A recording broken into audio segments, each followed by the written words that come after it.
Inkuru nziza ya Yesu Kristu uko tushikirizwa na Yohani Mweranda.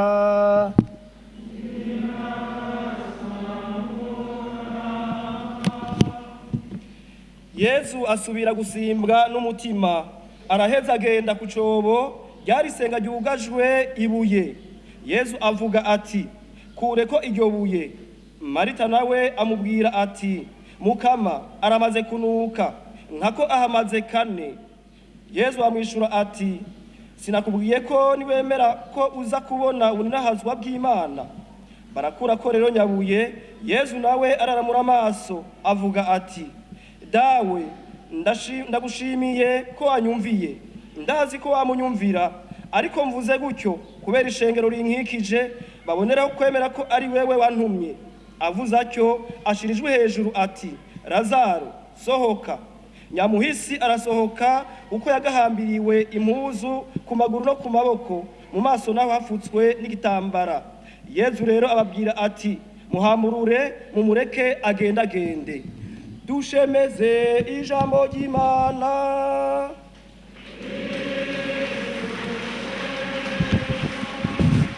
Ntankeka ko twese dukoraniye ngaha tuzi urubanza turiko.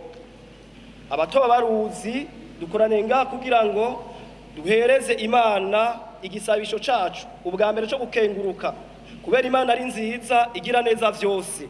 Kumbura ivyikora hari igihe tutabitahura, ariko biba ari vyiza. None rero ko Imana ari nziza kandi itwiyereka, niba tubwiye iti aho babiri canke batatu bakoraniye kubw'izina ryanje nzoba ndi hagati yabo. Ati kandi ico muzosaba cose kubw'izina ryanje mugisavye Data muzokironka. Ntankeka rero kubera ukwemera dufise, kubera incuro tumaze guhura n'Imana tuyitakambira ngo ironse ubuhigwe buhoraho, ababene wacu twagarutse kandi gusabira uwe baguye ku rugamba, turemeza neza ko imitima itari mike muri bo yamaze gushika mu bwami bw'ijuru. Ivyo nivyo tuninahiriza ko Imana uyu munsi ivyo tubandanya dusaba navyo nuko hashobora kuba hariho akabakiri mu nzira batarashobora gushika. Nigisabisho rero twaje guhereza Imana muri ubwo buryo. Ibiro turiko turagira sitwe tubigize ubwa mbere, byarakozwe kera na basokuru uhereye mu bwuzure bushasha nkuko twabisomye tubikuye mu gitabo mwumvise c'abapfire Isirayeli canke bita igitabo ca Yuda Makabe. Uyuda Makabe yari inde? Yuda Makabe yari intwari yo muri Isirayeli. Ibi tubibona biriko biraba mu mwaka w'168 imbere ko Yesu Kristo aza ku isi, aho abansi bakikiza Isirayeli bakagomba kuyitera. Hanyuma intwari Yuda Makabe, lokomanda wabo, yorganiza yategura imisore n'igisoda cari kihari, arababwira ati nimukenyere kandi mukenyere zigume, tugira tuje ku rugamba tugwanira igihugu basokuru baturaze nikigwe mu minwe ya babisha.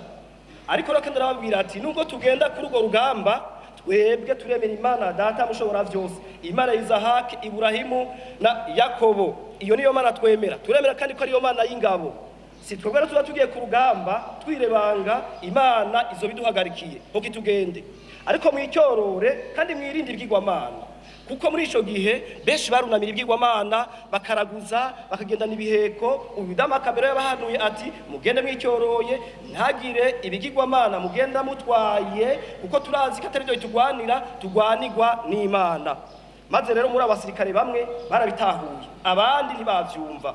Abatavyumvise rero ngo baca bagenda ahantu bita Iyamuniya, barondera ibiheko baca bikenyererako, baca baja ku rugamba. Urugamba rushushe, abo bantu bose bari bambaye ibiheko barapfuye. Hanyuma Yuda Makabe aratangara kubona igitigiri nk'ico cose gipfuye. Niho rero aca komanda basigaye ati tugire repris, dusubire inyuma tuje kuraba ivyari ivyo. Barahava rero baragenda baregerana, baca bavuga bati tubaze turuhuke.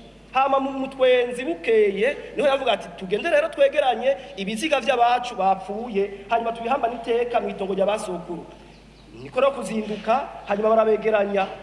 Bamaze kubashira hamwe bagira ngo bategure, basanga abantu bose bapfuye, munsi y'amakanzu yabo hariyo ibiheko byeguriwe ikigirwamana c'Iyamuniya, itegeko ry'Abayahudi ryabuza. Ivyo vyose Yuda Makabe yakoze, yabikoze kubera ko yemera ko ari izuka ry'abapfuye. Yaciye hamagara abasirikare basigaye babwira ati mw'abasirikare mwe nimwegeranye udufaranga. Amafaranga yo bayita amadarakuma.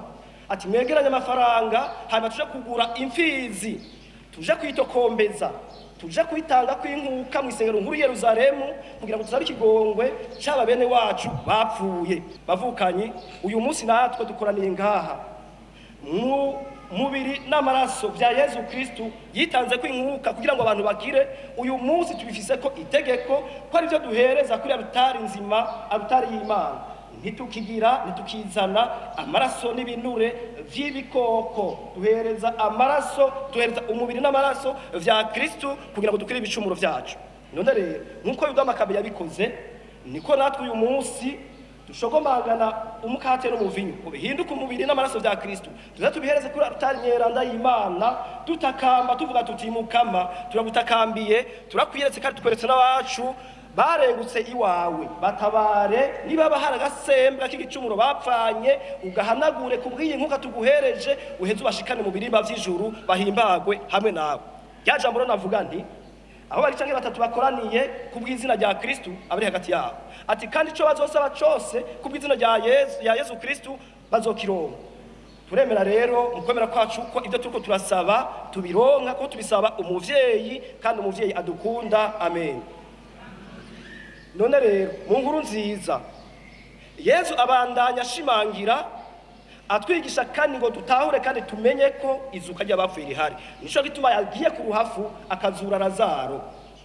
Iyo dusoma amajambo yari imbere twari gusanga Yesu yumvise ko Lazaro yapfuye, hanyuma acavuga ati Imana irahazwa kazima vyabaye atarihundi, ati mugabo ibi vyabaye kugira ngo Imana ize kwerekana ico ukuboko kwayo gushoboye. Acabwira abatumwa ati hoki tuje kuraba Lazaro mwene wacu arasinziriye. Ntakoresha ijambo ngo yapfuye, ati mwene wacu arasinziriye. Bacaragenda rero bati yagiye kumukangura. Niho rero yashika Yesu ageze aho bamuhanvye acararira. Sinzi ko mwumva ko kana Yesu ageze ku ruhafu kwa Lazaro yararize.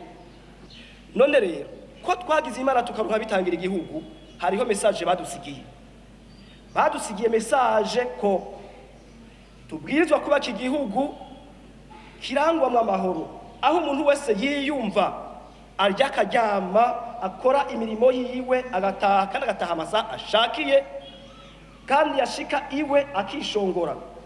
Bashatse ko abantu bose twiyumva tutembera uko dushaka, dukora amafere yacu ko dushaka.